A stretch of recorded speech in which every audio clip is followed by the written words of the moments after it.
Good morning, students. Welcome back. How are you all? Hope you all are doing good. So, in the last class, we have discussed about the differences between a man and a computer.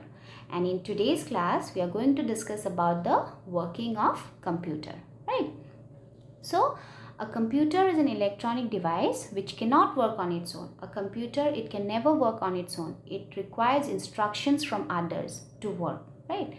So, a computer for a computer to work, we have to enter data into the computer. So we have to know what is data.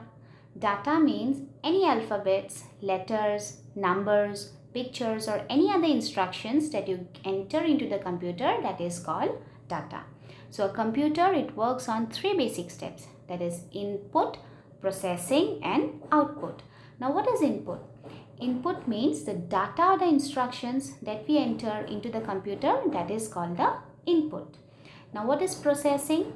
When the data is entered into the computer, the next step is working on the data, and that is called processing. The working on the data, it is called processing.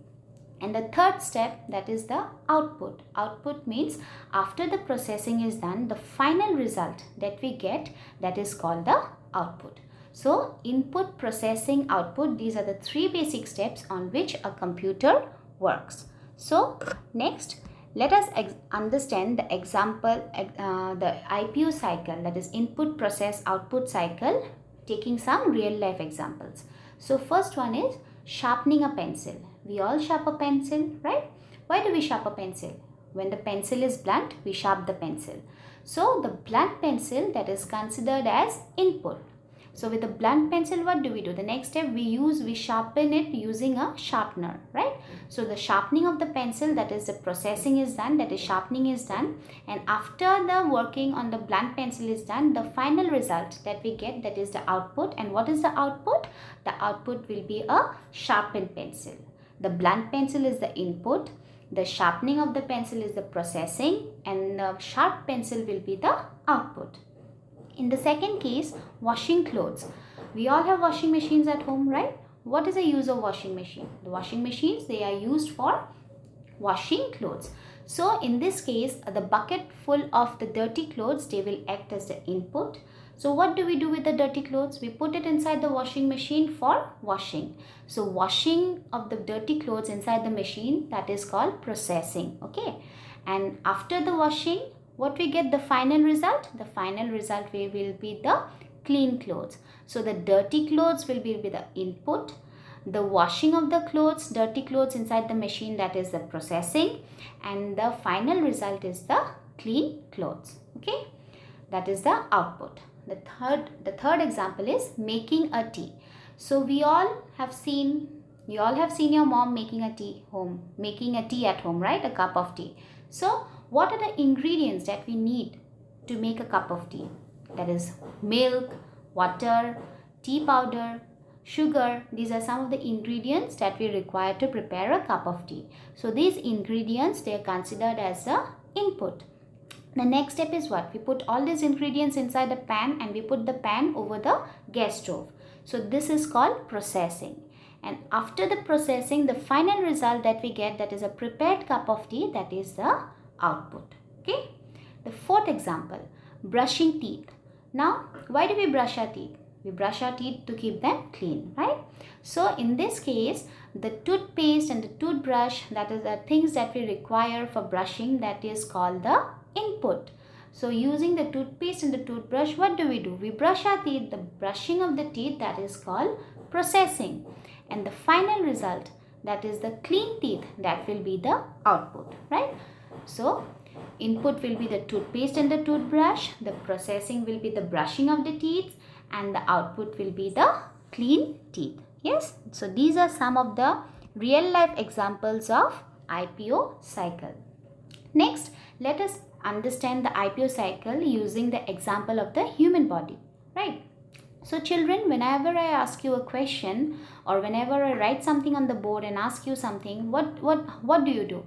You hear the question using your ears, you see the question using your eyes. So the eyes and the ears, they are considered as the input units because they take in the information inside your body, right? Once the information you take inside, the question you hear and you listen, what is the next step that you do? The next step is you start on thinking what will be the answer. That is done inside the brain. The working is done inside the brain. The thinking is done inside the brain. So the brain, it acts as the processor, right? So after thinking, whenever you come to a conclusion, whenever you think yes, this is the answer, you reply the answer using your mouth. So the mouth, it is considered as the output unit. The eyes and ears, they are input units. The processor is the brain, the human brain, because it does all the calculations, all the thinkings, and the mouth, it acts as the output unit because using the mouth you answer to the questions, right? Clear? So next, let us understand the IPO cycle of the computer, right? So IPO cycle of computer. So as I have said, a computer, it mainly works on 3 basic steps, that is input, process, output cycle, right? So how do we enter data into the computer? A computer will work only after it gets instructions, right? Only after we enter the data, it will work on the data to give us the result. So how do we enter the data? So whenever we write something, we may write any numbers, alphabets, pictures. What do? How do we write? We use the keyboard and the mouse, right? So the keyboard and the mouse, they are considered as the input device. Input device because they are considered input device because these devices help us to enter data or information into the computer. So once the data is entered into the computer, the next step is the processing, that is the working on the data. So the working on the data is done where? It is done in the CPU, that is the central processing unit.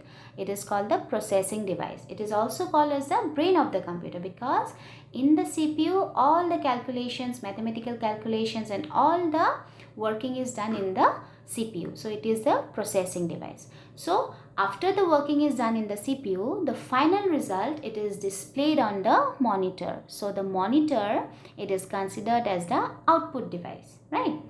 We get the final result, the final result, it is displayed on the monitor, so it is considered as the output device. So some other output devices are the speaker, the printer. These are some other examples of output devices, right?